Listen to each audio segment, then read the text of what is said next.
नमस्कार साथियों।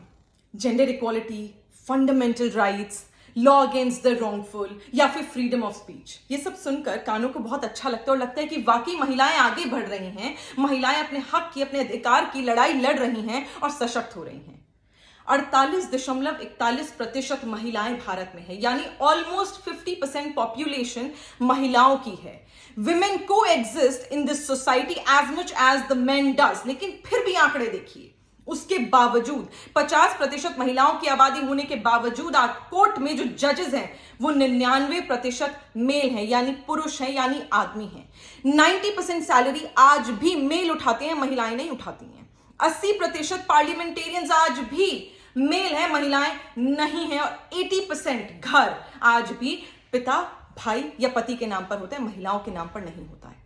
ये जो डिफरेंस है ना महिलाओं के बीच में और आदमियों के बीच में, मेल और फीमेल के बीच में, ये ईश्वर ने तो रिप्रोडक्शन साइकिल को फुलफिल करने के लिए बनाया था। पर दुख की बात ये है कि आदमियों ने महिलाओं को और महिलाओं ने महिलाओं को खुद को ये डिफरेंस मान लिया है कि इसलिए है क्योंकि हम सप्रेस्ड हैं, हम कमजोर हैं, हम इनकेपेबल हैं, हम इनकॉम्पिटेंट हैं। और उसके बावजूद जो महिलाएं काम करती हैं, सशक्त हैं, वाकई अपने हक की, अपने अधिकार की लड़ाई लड़ रही हैं, समाज के खिलाफ जाकर अपने आप को मजबूत कर रही हैं और किसी की बात नहीं सुन रही हैं, सिर्फ अपने लिए अच्छा काम करके अपने परिवार का पेट भी पाल रही हैं और मेहनत भी कर रही हैं।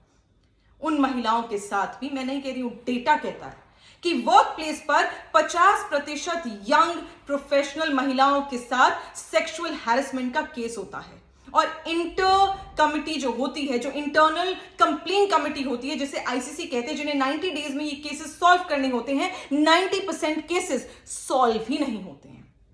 सीआरबी का डेटा कहता है कि ये आंकड़ा तेजी से बढ़ रहा है हर साल। 60% हर साल बढ़ जाता है और हर बार, हर साल महिलाओं को sexual harassment at work place face करना पड़ता है। और इसके बाद जब कुछ महिलाएं अपने लिए आवाज उठाने लगती हैं ना, जब अपने हक की, अपने अधिकार की, अपने आत्मसम्मान की लड़ाई लड़ने लगती हैं, तो अक्सर उन महिलाओं को दबा दिया जाता है। और बड़े दुख की बात है कि कुछ ऑर्गेनाइजेशंस, कुछ ऑफिसेस, उसमें भी अपनी को वर्कर यानी महिलाओं का ही इस्तेमाल करके उन महिलाओं की आवाज दबाते हैं। कोशिश करते हैं कि महिला ही महिला को समझा दे कि नहीं, ये आपके करियर ऑब्स्टिकल्स हैं।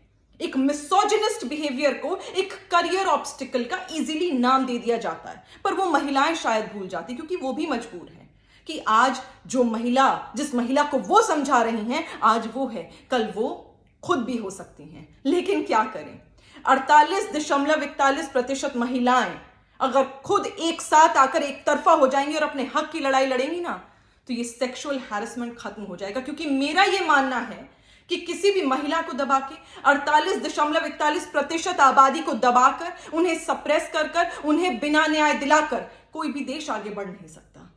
तो जो चुप्पी साध कर बैठे हैं, जरा अपना मुंह खोलें। और जो महिलाएं दब कर बैठी हैं, आज वो वक्त है, आप खुद अपने लिए बोलोगे तो कल अपनी बहन की, अपनी माता की और अपनी बेटी की मदद कर पाओगे। अपने आप को आईने में देखना है तो आवाज उठाओ।